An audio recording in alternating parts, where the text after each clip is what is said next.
विश्व बैंक ने भी अपनी रिपोर्ट में यह स्वीकार किया है कि विश्व अर्थव्यवस्था गत 80 वर्ष के इतिहास की सर्वाधिक तेज गति से विकास के मार्ग पर आगे बढ़ सकती है।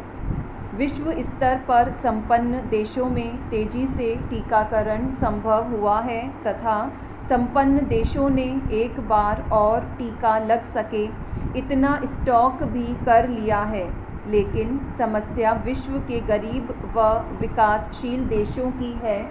लेकिन विश्व स्तर पर मांग में गतिशीलता व उत्पादन वृद्धि की संभावना को देखते हुए विश्व बैंक ने यह स्पष्ट कर दिया है कि विश्व के घरेलू उत्पाद में वर्ष 2021 के दौरान ही 5.6% वृद्धि होने की संभावना है। हालांकि विश्व बैंक ने ही जनवरी 2021 के दौरान ही 4.1% विकास दर की संभावना व्यक्त की थी। वॉशिंगटन आधारित इस विकास केंद्रित संगठन व संस्था ने विश्व अर्थव्यवस्था पर जारी अपनी रिपोर्ट में कहा है कि अमेरिका में विकास दर बढ़कर रिकॉर्ड 6.8% तथा चीन में 8.50% होने की संभावना है। विश्व की अधिकांश विकसित अर्थव्यवस्थाएं निश्चित रूप से कोरोना पूर्व की मांग व उत्पादन की स्थिति को हासिल कर लेगी और इसी के साथ ही 2022 में कोरोना पूर्व की प्रति व्यक्ति आय के आधार को भी अर्जित कर लिया जाएगा। लेकिन हालात विकासशील देशों के समक्ष कुछ कठिन अवश्य है, लेकिन भारत सहित अन्य अनेक देशों में आपसी सहयोग के आधार पर तेजी के साथ टीकाकरण हो रहा है और जितना तेजी से यह कार्य होगा, नागरिक सुरक्षा का दायरा भी बढ़ेगा। इसके बावजूद 2/3 विकासशील व गरीब देश विश्व मानक से कमज़ोर विकास दर अर्जित करने में ही सफल हो सकेंगे, विशेषकर जिन देशों की प्रति व्यक्ति आय बहुत कम है और जहां टीकाकरण की रफ्तार कमज़ोर रही है। बहुत अधिक गरीब देशों की विकास गतिशीलता तो गत 20 वर्ष के दूसरे निम्न स्तर पर रह सकती है, लेकिन इस दिशा में विश्व बैंक को ही नहीं, संपन्न देशों को भी गंभीरता के साथ विचार करना चाहिए, क्योंकि जब तक विश्व अर्थव्यवस्था का इंजन और गाड़ी के चारों पहिए समान रूप से आगे नहीं बढ़ेंगे, तब तक आर्थिक विकास का असंतुलन बरकरार रहने की संभावना है।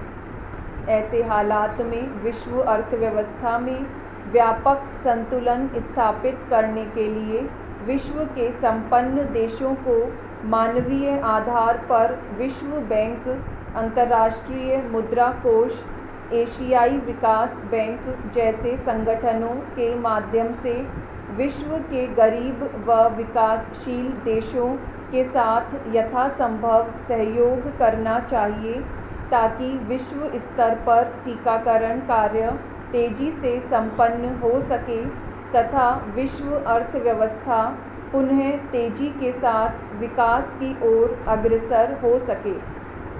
विश्व बैंक ने इसी संदर्भ में आगाह कर दिया है कि गरीब व कम आय वाले देशों की विकास दर तो घटकर 2.9% ही रह सकी है, जबकि जनवरी 2021 के दौरान 3.4% विकास दर की संभावना व्यक्त की गई थी।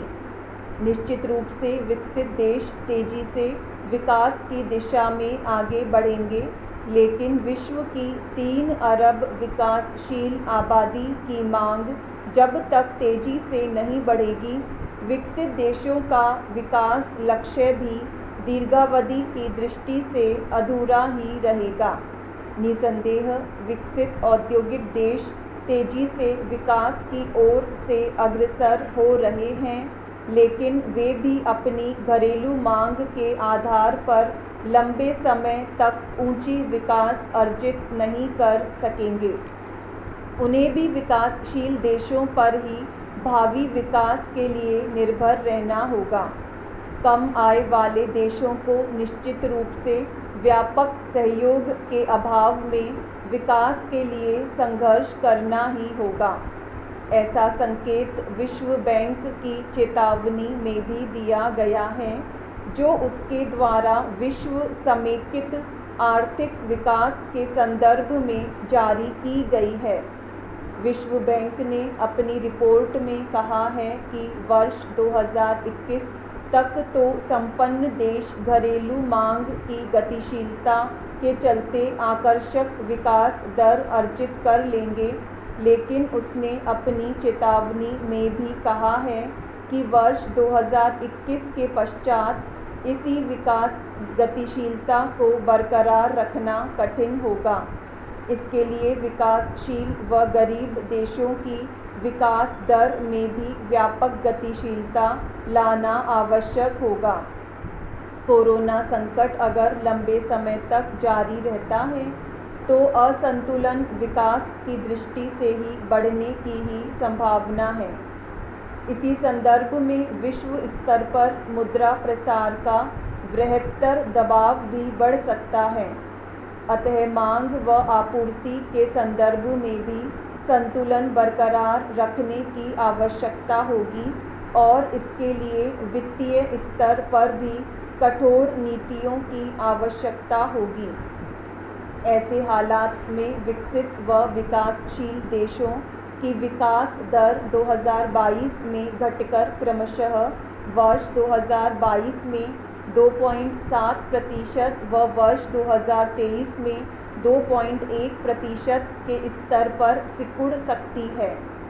ऐसे हालात में सुधार की स्थिति कोविड की स्थिति में पहुंच जाएगी तथा वर्ष 2008 से 2009 की स्थिति में पहुंच जाएगी, जब देश में वित्तीय संकट उत्पन्न हो गया था।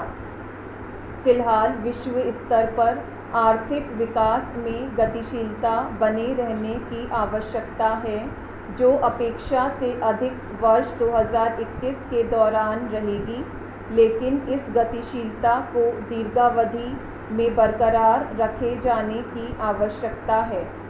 इसके लिए संपूर्ण विश्व में समान रूप से टीकाकरण को गतिशीलता प्रदान करनी होगी, ताकि सभी विकासशील देश भी समान रूप से विकास के स्तर पर एक ही दिशा में आगे बढ़ सकें।